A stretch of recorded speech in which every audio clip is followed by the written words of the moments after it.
Luxemburgs Ministerpräsident und Europapolitiker Jean-Claude Juncker ist am gestrigen Dienstag für seine Verdienste um die europäische Einigung ausgezeichnet worden.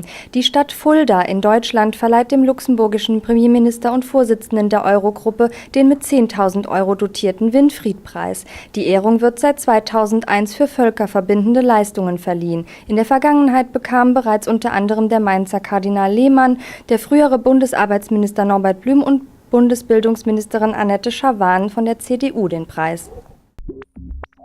Israel hat die ersten Aktivisten des gewaltsam gestoppten Hilfskonvois für den Gazastreifen abgeschoben. Hunderte befinden sich allerdings noch im Gefängnis. Auch einige Deutsche sind darunter, von denen einer bei dem Angriff verletzt wurde. 2 Tage nach dem blutigen Militäreinsatz schiebt Israel die festgenommenen Aktivisten zügig ab.